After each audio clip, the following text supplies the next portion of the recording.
Ուղղակի վաճառում ենք, արդեն բայց մոտ 1 շաբաթ վաճառ չենք իրականացնում, քանի որ ուղղակի չունենք։ Գեղարքունիքի մարզում երկար տարիներ հեղուկ գազ վաճառող այս տնտեսվարողը, որ ցանկացավ անանուն մնալ, սպասում է, թե երբ Լարսը կբացվի, որ Ռուսաստանից Հայաստան հեղուկ գազ բերող բեռնատարները տեղ հասնեն ու իրենց լցակայանը սկսի աշխատել։ Ամեն տարի հենց ձյունը գալիս էլի տենց Լարսի հետ խնդիր էլի տենց գազի միշտ խնդիր է լինում ու միշտ գինը բարձրանում է այս սեզոնին ու միշտ պակասում է անընդհատ չկա։ Ազատությունն անցած շաբաթվա վերջին շրջել էր Վանաձորի ու Գյումրիի մի շարք լցակայաններով։ Մարզերում հիմնականում հեղուկ գազ չկար, իսկ հատուկենտ կետերում էլ գինը զգալիորեն բարձր էր, վաճառքը սահմանափակումներով։ Մայրաքաղաքում եւս այս օրերին հեղուկ գազի պակաս է նկատվում, բայց Երևանում վարորդներն ավելի շատ գնից են դժգոհում։ Նախկինում 150, 160, հետո բարձրացավ 200, հիմա 270 է։ Մի զապրավկի մեջ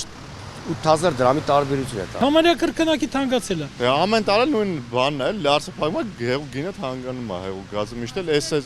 միշտ ամեն տարի այս սեզոնը ես չեմ հիշում, որ 200 դրամից պակասին, 220, 230 այսօր կատաստրոֆա է տիրում էլի։ Հայաստանը հեղուկ գազ է ներմուծում հիմնականում Ռուսաստանից եւ Իրանից։ Ամեն տարի այս օրերին ըստ վարորդների տեղումների պատճառով Լարսն անանցանելի է դառնում ու գազով բեռնված մեքենաները շաբաթներով մնում ճանապարհին։ Էկոնոմիկայի նախարար Գևորգ Պապոյանն անցած շաբաթ Լարսի խնդրից բացի նշել էր նաեւ Իրանում ներքաղաքական լարվածությունը, բայց որ հատկապես մարզերում հեղուկ գազի վաճառք չկա կամ սահմանափակումներով է, Պապոյանը ոչինչ չէր ասել։ Այսօր Երևանյան լցակայաններում մեզ հանդիպած վարորդները դժգոհում էին բիզնեսի անարդար խաղ է, արդից օգտվելով գինը կրկնակի թանկացնում են։ Լավ, հիմա որ Լարսը փագես գազը ուստն ենք լցում։ Բայց տվարված գազն է։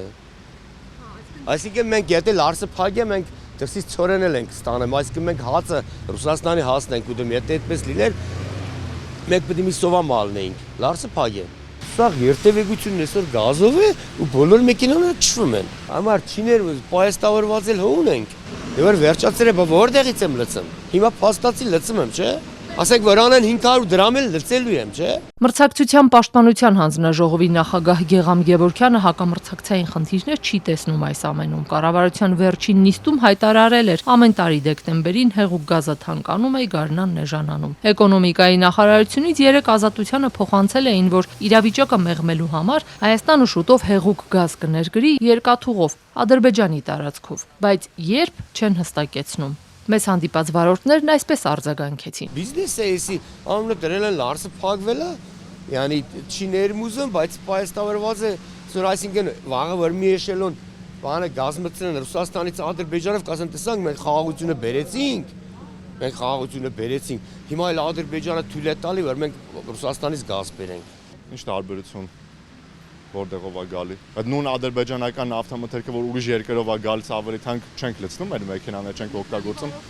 Իմ կարծիքով որ եթե Ռուսաստանից է գալի ռուսական ապրանքները, դա դեմ են ադրբեջանականին, հարց չկա։ Եթե ռուսական ապրանքն է, ինչ տարբերություն որ երկրով է գալիս։ Մաքսիմում եք Ադրբեջանին, հարստացնում ենք ոչ։ Էկոնոմիկայի նախարարությունից դեռ չեն նշում նաև, թե որ ընկերությունն ու ինչ ծավալի հեղուկ գազ կբերի։ Ընդգծեցին բանակցությունները շարունակվում են։ Նախարարի խոսնակն ազատությանը փոխանցեց Իրանում նաև Հայաստանի առևտրային կցորդն է ակտիվ աշխատում, որ իրանական հեղուկ գազի ներմուծումը նույնպես վերականգնվի։